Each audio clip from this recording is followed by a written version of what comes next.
여러분, 한 노인이 침착한 표정으로 독이 담긴 잔을 향해 손을 뻗고 있습니다. 주변의 제자들은 눈물을 흘리며 절망에 빠져 있는데도 그는 오히려 담담하게 마지막 가르침을 이어가고 있습니다. 오늘 이야기할 작품은 프랑스 신고전주의의 대표 화가 자크 루이 다비드가 1787년에 그린 명작 소크라테스의 죽음입니다. 소크라테스의 죽음. 이 그림은 기원전 399년 고대 그리스의 철학자 소크라테스가 사형을 선고받고 독배를 마시는 순간을 담고 있습니다. 그는 아테네 정부로부터 고소를 당합니다. 그의 제목은 단순했습니다. 젊은이들을 타락시키고 국가의 신을 믿지 않았다는 것. 하지만 그는 끝까지 자신의 철학을 굽히지 않았습니다. 그리고 결국 스스로 독배를 마시는 길을 선택합니다. 세 가지 다른 장면. 그림을 자세히 보면 세 가지 장면이 동시에 펼쳐지고 있습니다. 그림의 중심 가장 먼저 눈에 들어오는 건 바로 소크라테스의 자세입니다. 그는 침대 위에 앉아 한 손으로는 독배를 향하고 다른 한 손은 하늘을 가리키고 있습니다. 이 손짓은 단순한 제스처가 아닙니다. 진리는 육체가 아닌 영혼에 있다. 그의 철학을 상징하는 강렬한 메시지입니다.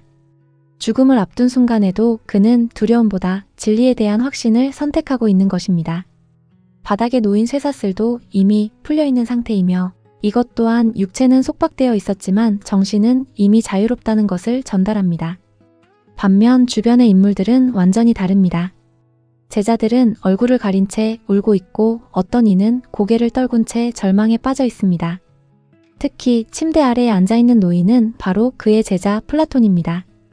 흥미로운 점은 이 장면 당시 플라톤은 실제로 그 자리에 없었다는 것입니다. 그럼에도 불구하고 다비드는 그를 그림 속에 배치했습니다. 왜일까요?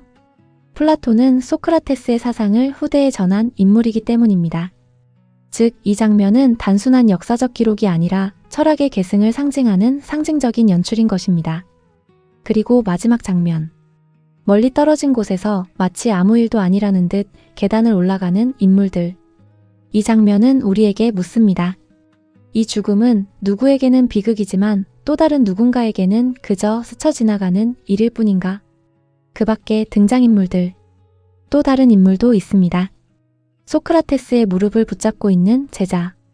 그는 스승에게 도망치라고 설득했던 인물 크리톤으로 추정됩니다. 그리고 독배를 건네는 감옥 관리인. 그는 고개를 돌린 채 차마 그 순간을 바라보지 못합니다. 법을 집행하고 있지만 그 역시 인간입니다. 이 장면은 의무와 양심의 갈등을 보여줍니다. 색과 빛. 또 하나 주목할 부분은 색과 빛입니다. 소크라테스는 밝은 빛을 받고 있으며 그의 몸은 이상적으로 거의 조각처럼 표현되어 있습니다. 이는 그를 단순한 인간이 아닌 진리를 상징하는 존재로 끌어올리는 장치입니다. 반면 주변 인물들은 비극적인 감정 속에서 흐트러져 있습니다. 이 대비는 감정과 이성 그리고 인간의 나약함과 철학적 신념을 극명하게 나눕니다. 이 작품이 그려진 시기는 1787년 프랑스 혁명 직전이었습니다. 당시 사회는 혼란과 억압 속에 있었고 많은 사람들이 정의와 진리에 대해 고민하고 있었습니다. 다비드는 이 그림을 통해 말합니다. 진리를 위해 죽음을 선택할 수 있는가? 이 질문은 단지 고대 그리스의 이야기가 아니라 당시 프랑스 사회를 향한 강렬한 메시지였습니다. 우리는 무엇을 위해 살아야 하는가? 비록 쇠사슬에 묶인 채 감옥에 갇혀 있지만 소크라테스는 끝까지 신념을 포기하지 않습니다. 그의 표정은 오히려 태연하고 심지어 마지막까지 가르침을 이어갑니다. 왼손으로 하늘을 가리키는 그 순간, 그는 선언하고 있는 것입니다. 진리는 죽지 않는다. 결국 소크라테스는 독배를 들이킵니다. 하지만 이 장면은 죽음의 순간이 아니라 오히려 하나의 시작처럼 보입니다. 육체는 사라지지만 그의 사상은 제자들을 통해 이어지고 수천 년이 지난 지금까지도 우리에게 질문을 던지고 있습니다. 여러분은 어떻게 생각하시나요? 진리를 위해 모든 것을 내려놓을 수 있을까요? 아니면 살아남아 더 많은 변화를 만드는 것이 더 용기 있는 선택일까요? 이 그림은 단순한 죽음의 장면이 아니라 우리에게 끊임없이 질문을 던지는 철학의 초상입니다.